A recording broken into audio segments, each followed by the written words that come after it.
Batterier och bränsleceller är hjärtat i de nya elflygplanen. Hur ser utvecklingen ut inom det här området? Det ska vi titta närmare på idag.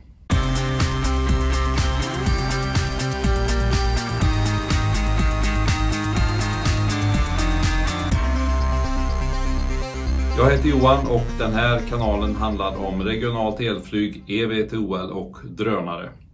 Innan vi går in och tittar på detaljerna kring bränsleceller och batterier så ska vi prata lite om hur viktigt vikten är för ett flygplan. Förenklat kan man säga att flygplan håller sig i luften för att vingarna trycker luft neråt och den motriktade kraften håller flygplanet uppe i enlighet med Newtons tredje lag. En flygfarkost kan också hålla sig i luften genom att propellrar trycker luft neråt. Ju tyngre flygfarkosten är, desto mer kraft och därmed energi går det åt för att övervinna gravitationen. Blir vikten betydligt större så blir det snart ett problem att kunna hålla flygplanet i luften någon längre tid. Det blir lätt en ond cirkel. Med mer batterier för att hålla flygplanet i luften längre så ökar vikten, vilket ökar energiförbrukningen, vilket kortar räckvidden, vilket kräver mer batterier och så vidare. En annan sak som är viktigt att hålla i huvudet är att flygplan med bränsle som förbränns under flygningen har lägre landningsvikt än startvikt och klarar därmed en hård landning bättre. Elflygplan som drivs av batterier har samma landningsvikt som startvikt. Även volymen spelar roll. När det gäller batterier så blir vikten ett problem innan volymen. Men för till exempel flytande väte som har bra energiinnehåll per kilo men som kräver mer volym än jetbränsle så är det istället volymen som begränsar räckvidden för flygplanet. Här är en jämförelse mellan hur mycket energi några olika bränslen, batterier och andra energibärare kan hålla per vikt och volymenhet. Som synes är det enorma skillnader mellan de olika bränslena, batterierna och energibärarna. Låt oss börja med att titta närmare på batterier. Jetbränsle har ungefär 50 gånger högre energiinnehåll per viktenhet än batterier. Elmotorer är i och för sig lättare än motorer för flytande bränslen, men den totala skillnaden mellan jetbränsle och batterier blir fortfarande väldigt stor. Det här gör det tydligt varför det är så intressant att öka energitätheten i batterier. Man brukar prata om energitäthet på cellnivå och på packnivå. Cellen har högre energitäthet än hela batteripacket eftersom det ingår saker som inte lagrar energi i hela batteripacket som inkapsling, kylning och batteriövervakningssystem. Det som är intressantast att titta på är packnivån eftersom det innehåller allt som behövs. Idag så ligger energitätheten på packnivå för en normal elbil på strax under 0,2 kWh per kilo. För att förstå vad energitäthet på packnivå betyder i praktiken så kan vi ta och titta på ett elcykelbatteri. Det här är ett ganska vanligt elcykelbatteri. Den kan lagra ungefär 0,6 kWh energi och väger 4 kilo. Det innebär att energitätheten per kilo ligger på 0,15 kWh per kilo. Volymen är kanske strax under 2 liter och det ger då att energitätheten per volymenhet är på 0,3 kWh per liter. Det är troligtvis ungefär denna energitäthet som de flesta elflygplanstillverkare räknar med när de presenterar sina räckviddssiffror. I alla fall om de räknar med att certifiera i närtid.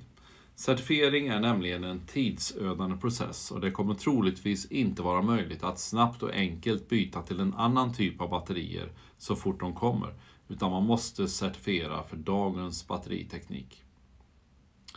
Om energidensiteten på packnivå kan dubblas till uppåt 0,4 kWh per kilo så innebär det att även räckvidden ungefär dubblas. Ett flygplan med en viss vikt som med dagens batterier kan hålla sig i luften i 1 timme kan med dubblad energitäthet hålla sig i luften i 2 timmar och får därmed också dubblad räckvidd. Idag är det litium-ionbatterier som gäller. Det finns en lång rad olika batterikemier inom litium-ion, men förenklat kan man säga att det är litium-ionbatterier som gäller idag och att de ligger på strax under 0,2 kWh per kilo på packnivå. Det är dock rätt mycket på gång. Natriumbatterier är en ny batterityp som använder natrium istället för litium och som också har mindre behov av andra sällsynta metaller och ska också kunna bli billigare att tillverka. Natriumbatterier har dock lägre energidensitet än litium-ionbatterier och lär därför inte bli intressant för elflyget. QBurg är ett företag som svenska batteritillverkaren Northvolt har köpt upp och som med olika lösningar får ett litium-ionbatteri som ska nå över 0,35 kWh per kilo på cellnivå. Det betyder att de har ungefär 30-40% högre energitäthet än dagens litium-ionbatterier. De verkar dock inte vara i produktionen eller i alla fall ha en begränsad produktion. Amprius säger att de inom några månader har en litium-ioncell framme på 0,5 kWh per kilo. Alltså dubbel energitäthet jämfört med dagens batterier. Solid state-batterier har en fast istället för en flytande elektrolyt och sägs kunna få dubblad energitäthet och finnas färdigutvecklade och tillgängliga på marknaden i större skala 2025. Litium-svavelbatterier sägs kunna få upp till 4 gånger högre energitäthet än dagens litium-ionbatterier och förväntas komma till marknaden efter solid state-batterierna. För att få en god ekonomi när man skaffat sig ett nytt dyrt elflygplan så gäller det att det är i luften så mycket som möjligt och därmed drar in så mycket pengar som möjligt. Det får alltså inte ta så lång tid att göra flygplanet redo för nästa flygning. Då finns det 2 alternativ att välja på när det handlar om att få fulladdade batterier snabbt. Snabbladdning eller att byta hela batteripacket. Batteripack som man byter mellan varje flygning har i teorin många fördelar. Man kan ladda batterierna långsamt, vilket kräver mindre dyr specialutrustning för laddning och ger batterierna längre livslängd. Långsamladdning av batterier till elfordon är betydligt bättre för elnätets hälsa också. Det jämnar ut belastningstoppar och gör frekvensregleringen lättare. Men samtidigt krävs det en del infrastruktur på marken och det är svårt att garantera en god kontakt mellan batteri och flygplan med snabbkopplingar. Det kan också krävas mer inkapslingsdetaljer som därmed ger mer strukturvikt i flygplanet. Och man kan inte sprida ut battericellerna hur som helst i flygplanet. Än så länge verkar de flesta elflygplantillverkare satsa på fast inbyggda batterier och snabbladdning. Det är ju samma sak inom markfordon. Det är snabbladdning som dominerar över batteribyte, även om faktiskt batteribyte börjar komma rätt starkt i Kina nu. Jag har tidigare gått igenom batterielflygplans miljöpåverkan i den här videon och kommit fram till att miljöpåverkan är jämförbar med eltåg. Det blir något högre klimatpåverkan men å andra sidan mycket mindre påverkan på biologisk mångfald. Flytande väte har ett mycket högt energiinnehåll per viktenhet så det är klart intressant att använda i flygplan av den anledningen. Visserligen är nog tankarna för att kunna förvara flytande vätgas betydligt tyngre än tankar för jetbränsle, men jag antar att det flytande vätet ändå får högre energitäthet i slutändan inklusive tankarna. Man kan antingen förbränna vätgasen i mer eller mindre vanliga flygmotorer eller så använder man vätgasen till el i bränsleceller som får driva elmotorer. För riktiga långflygningar är det dock det lägre energiinnehållet per volymenhet en utmaning. Dagens flygplanskroppar är inte gjorda för att få plats med sådana volymer bränsle. Förmodligen kommer nya bulligare flygplansdesigner krävas för att rymma vätgasen, vilket inte behöver vara en nackdel. Se på Otto Aviation som med sin bulliga design uppnår laminärt luftflöde och därmed mycket lågt luftmotstånd och energiförbrukning. Vad krävs för infrastruktur för vätgas? Om vi tänker att vätgas framförallt kommer tillverkas genom att vatten spjälkas med elektricitet för att skapa vätgas, så behövs såklart först utrustning för att göra det, spjälka vattnet, och sen också lagra vätgasen temporärt i trycktankar. Sen får man antingen tanka vätgasen där den har tillverkats eller transportera den. Transport av vätgas görs antingen med fordon med trycksatt vätgas eller som flytande väte eller i trycksatta pipelines. Om transporten sker med trycksatt vätgas så behövs pumpar och kylning som klarar att omvandla vätgasen till flytande form och tankningsutrustning för att få in det flytande vätet i flygplanet. Flytande väte förvaras i minus 253 grader Celsius. Det är alltså väldigt kallt. Vätgas tillverkas idag till 95% av fossilgas. Så det är idag faktiskt ett fossilt bränsle tvärt emot vad många tror. Det är dock möjligt att tillverka vätgas genom att spjälka vatten med hjälp av el. Och om man då använder förnybar el så blir också vätgasen förnybar. Och det är detta som alla avser när de pratar om vätgas som en hållbar lösning. Men det är viktigt att komma ihåg att om man vill köpa vätgas idag så är den alltså nästan uteslutande fossilt producerad. Vätgas kan också vara en biprodukt från industriella processer och det finns många olika sätt att framställa vätgas på. Någon har till och med föreslagit att det kan vara ett sätt att ta hand om plastavfall, att omvandla plasten till bland annat vätgas. Vätgas och bränsleceller har, även om den är producerad av förnybar el, en stor nackdel jämfört med batterier och det är en betydligt sämre verkningsgraden. Här är en illustration från Transport and Environment. Den gäller för bilar, men jag tror inte det blir bättre för flyget, snarare tvärtom eftersom flyget kräver flytande väte där det räcker med trycktankar för bilar. Det blir alltså en massa förluster i de olika processstegen. Jämfört med att använda batterier så går mycket mer av energin förlorad.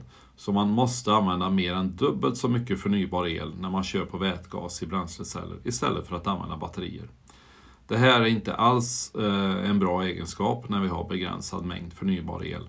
Vilket talar för att ur ett miljöprestandaperspektiv så bör batterier användas i första hand och vätgas i bränsleceller bara när batterier inte ger tillräcklig räckvidd.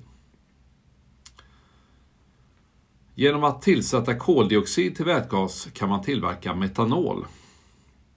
Det är lättare att lagra i flytande form, varken kyla eller trycktankar behövs. Den reformeras till vätgas innan den går in i bränslecell och görs om till el och vatten. Det finns chans på god tillgång på metanol från vindkraft tack vare svenska startupen Liquid Wind som främst kommer sälja metanol som bränsle att förbrännas i fartygsmotorer. Nackdelar är att det inte har lika hög energitäthet per viktenhet som vätgas och att det är ytterligare omvandlingar som innebär ännu högre förluster. Jag har inte hört om någon som satsar på det här spåret än inom flyget, men det görs lite forskning på att göra om biometanol till vanligt flygbränsle. Elflygplanstillverkaren Wright, som jag berättat om i tidigare videos, överväger att använda aluminium för att driva elmotorerna. Nu undrar du kanske hur aluminium kan vara ett bränsle. Det gjorde verkligen jag också.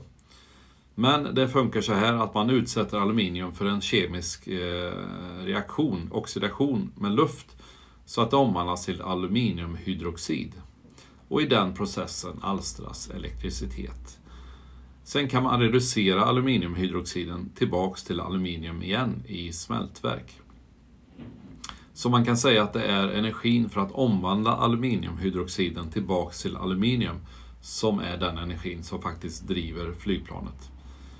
Aluminiumluftbatteri kallas det oftast, men Wright föredrar att kalla det bränslecell eftersom man inte laddar det här batteriet i normal bemärkelse utan man fyller helt enkelt på med nytt aluminium. En utmaning för aluminium som energibärare är att luften är tunn och kall på normala flyghöjder på långdistansflygningar, så då behövs förmodligen mer utrustning för att den här reaktionen ska kunna hållas igång. Det behövs också ett transportsystem för att köra aluminium och aluminiumhydroxid fram och tillbaka mellan smältverk och flygplatser. Jag vet heller ingenting om förlusterna här. Hur mycket av elen som går åt för att omvandla aluminiumhydroxiden tillbaka till aluminium kan utnyttjas för att faktiskt driva flygplanet. Min gissning är att verkningsgraden är låg. Hur ska vi summera allt det här då? Det är fortfarande mycket vi inte vet. Vi vet dock att utbytbara batterier är en lovande lösning ur ett helhetsperspektiv för korta och kanske också medellånga distanser med mindre flygplan. Batterier ger ett bra utnyttjande av elektriciteten tack vare de i jämförelse låga förlusterna. Om man har utbytbara batterier så blir belastningen på elnätet låg. Det ställer låga krav på elinfrastrukturen och förlänger livslängden på batterierna. Flytande väte ser lovande ut för längre distanser och större flygplan, särskilt om nya bulligare flygkroppar utvecklas. Frågan är om det är bäst att bränna vätet i gasturbiner eller köra det i bränsleceller för att driva elmotorer. Det kommer jag vilja titta närmare på allt eftersom utvecklingen går framåt av båda metoderna. Angående metanol så gissar jag att väte vinner över metanol i flyget då det redan börjat utvecklas vätelösningar och för att energitätheten per viktenhet är lägre hos metanol. Aluminium, det känns kanske inte riktigt som en storskalig framtidslösning om jag får spekulera. Jag skulle tro att energiförlusterna är höga och att det kommer finnas ett begränsat intresse av att bygga upp den transportinfrastruktur som behövs. Tack för att du har tittat. Vi ses i nästa video.